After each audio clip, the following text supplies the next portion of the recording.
ವಕ್ಫ್ ಎಂದರೆ ಏನು? ಪ್ರೀತಿಯ ವೀಕ್ಷಕರೇ, ಈಗ ವಕ್ಫ್ ವಿವಾದ ಭಾರೀ ಜೋರಾಗಿ ನಡೆಯುತ್ತಿದೆ.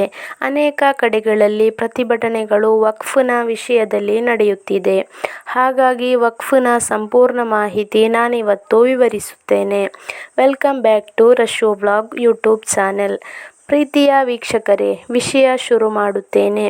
ವಿಡಿಯೋ ಸ್ಕಿಪ್ ಮಾಡದೆ ನೋಡಿ. ವಕ್ಫ್ ಎಂದರೆ ಏನು?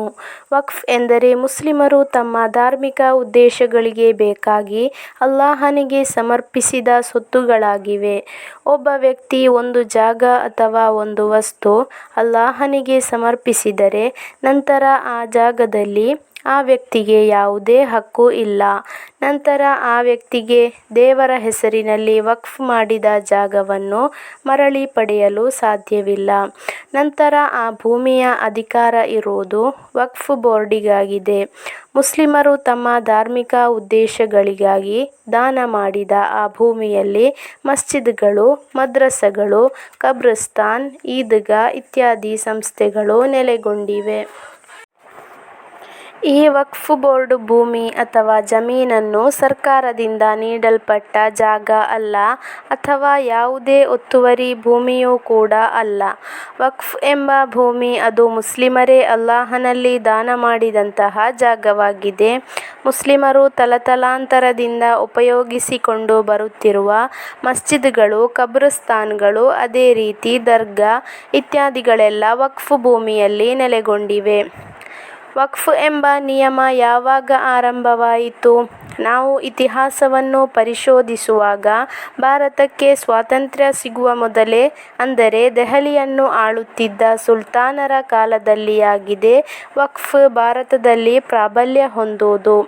ದೆಹಲಿಯ ಸುಲ್ತಾನ ಮುಹ್ಸಿನ್ ಸಾಮ್-ಹೊರ್ ಎಂಬ ರಾಜ ಮಸೀದಿಗಳನ್ನು ನಿರ್ಮಿಸಲು ಧಾರ್ಮಿಕ ಕೇಂದ್ರಕ್ಕೆ 2 ಗ್ರಾಮಗಳನ್ನು ಬಿಟ್ಟುಕೊಟ್ಟಿದ್ದರು. ನಂತರದ ಕಾಲದಲ್ಲಿ ಧಾರ್ಮಿಕ ಕೇಂದ್ರಕ್ಕೆ ಭೂಮಿಯನ್ನು ವಕ್ಫ್ ಮಾಡುವವರ ಸಂಖ್ಯೆಯು ವರ್ಧಿಸಿತು. ಆ ಸುಲ್ತಾನರ ಕಾಲದಲ್ಲಿ ವಕ್ಫ್ ಬೋರ್ಡ್ನ ನಿಯಮಗಳು ಏನೂ ಇರಲಿಲ್ಲ. ಅಂದರೆ ಆ ಕಾಲದಿಂದಲೇ ಜನರು ಭೂಮಿಯನ್ನು ದೇವರ ಹೆಸರಿನಲ್ಲಿ ದಾನ ಮಾಡಿ ವಕ್ಫ್ ಮಾಡುತ್ತಿದ್ದರು. ಇತಿಹಾಸದ ಪುಟಗಳನ್ನು ನೋಡುವಾಗ ಬ್ರಿಟಿಷರ ಆಡಳಿತದ ಕಾಲದಲ್ಲಿಯೂ ಕೂಡ ಈ ವಕ್ಫ್ ನೆಲೆ ನಿಂತಿರುವುದು ಕಂಡುಬರುತ್ತದೆ. ಬ್ರಿಟಿಷರ ಕಾಲದಲ್ಲಿ 1913ರಲ್ಲಿ ದಿ ಮುಸಲ್ಮಾನ್ ವಕ್ಫ್ ವ್ಯಾಲಿಡೇಟಿಂಗ್ ಆಕ್ಟ್ ಎಂಬ ನಿಯಮವನ್ನು ಜಾರಿಗೊಳಿಸಲಾಯಿತು.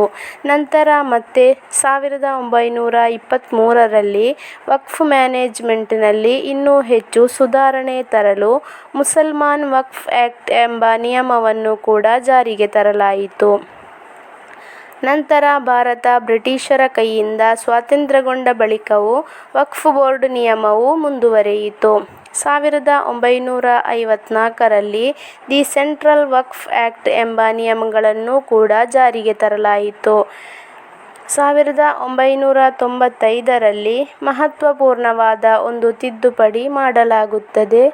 ಅದು ಏನೆಂದರೆ 1954ರ ವಕ್ಫ್ ಬೋರ್ಡ್ನ ನಿಯಮಗಳನ್ನು ತಿದ್ದುಪಡಿ ಮಾಡಿ ವಕ್ಫ್ ಬೋರ್ಡ್ಗಳಿಗೆ ಅತಿ ಹೆಚ್ಚು ಅಧಿಕಾರವನ್ನು ಕೊಟ್ಟು ಹಲವು ನಿಯಮಗಳನ್ನು ಮತ್ತೆ ಜಾರಿಗೆ ಬಂತು.